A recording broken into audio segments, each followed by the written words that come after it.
পারেন আমারে টাকাগুলি আইনে দেন। টাকার জন্য আমার স্বামী ছাইরা দিয়ে গেছে, টাকার জন্য, বুঝছেন।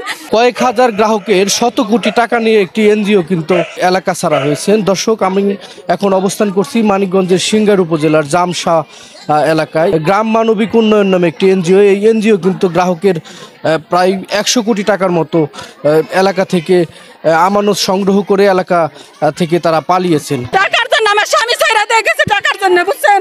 আমার ছেলে প্রবাসে থাকে, প্রবাসে থেকে সৌদি থেকে, তাও তারা আকামা করা পান না, তারপরে মরুভূমিতে কাম করে, জায়গায় বেতন দেয় না, আমার সংসার চলতেছে না।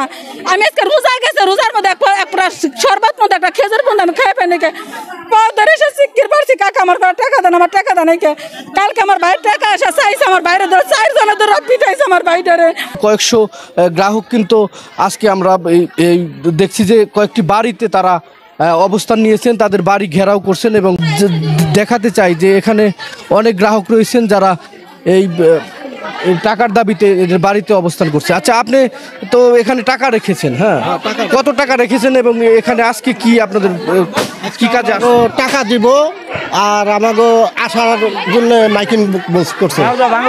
এখন 2 বছর হয়ে গেছে, গত জানুয়ারিতে টাকা দেওয়ার কথা, টাকা জানাই, এইবার জানুয়ারি চলে গেল। এখন আমরা টাকা আমাকে অতি তাড়াতাড়ি টাকা আমাকে দরকার, টাকার জন্য আমরা চলা পারতাছি না। কত টাকা রেখেছেন আপনি? 4,80,000। আমরা আরেকজন গ্রাহকের সাথে কথা বলবো। আপনি এখানে কত টাকা রেখেছেন? 13 লাখ টাকা। 13 লাখ টাকা আপনি কিসের জন্য রেখেছেন? ইন্টারেস্ট দিত, এর আগে ইন্টারেস্ট নিত, এইরকম ভাবে আমাদের টাকা নিয়ে হচ্ছে। তো 1 বছর যাবত এরা কোনো ইন্টারেস্ট দিচ্ছে না। গত জানুয়ারিতে সম্পূর্ণ টাকা দেওয়ার কথা, তাও দিচ্ছে না। খালি বলেছে যে ভাই পাইতেছি না, একটু ধৈর্য ধরেন, একটু সবর করেন। এইভাবে এই পর্যন্ত আইছে। 1 লাখ টাকা রাখছি, তো কইছি কষ্ট করে ডিম ডুম বেইছে থুইছি জমায়ে, যে যাক বুলাপান ডাং করলে তাগো তো একটা ভবিষ্যৎ, আমাগো তো একটা কিছু দিউন নাগে, লেখাপড়া করুন নাগে, আর কি সঞ্চয় থুইছি। সঞ্চয়ের এটা একখানে মুষ্টু চালে তো জমা রাখে, ওরকম জমা রাখছি। আজকে ওরা আমাকে টাকা চাইবার গেলে অত্যাচার করে, দেয় তো না, অত্যাচার করে। আর কয় বেলা টাকা থুই চাও কে?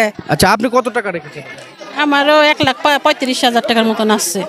আমি ওটা গরু বেঁচে রাখছি যে আমার ছেলে লেখাপড়া করে, ওর একটা কোনো কিছু হইলে পাতা নিয়ে ওই জায়গায় উঠাই দিব, এরকম জমাই রাখছিলাম।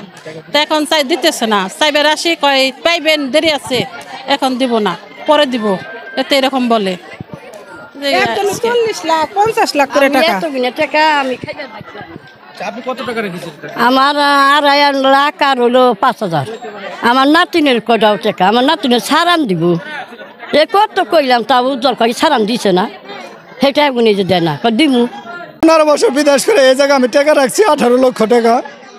আমার অসুস্থর কারণে বুকের সমস্যা, হার্টবিট বাইরে যায়, তার জন্য আমি দেশে চলে আসছি। দেশে আসার পরে আমি টাকা চাইতেছি, আমার টাকাগুলি দেয় না। 4 বছর ধরে ঘুরতেছি, একটা টাকাও দেয় না।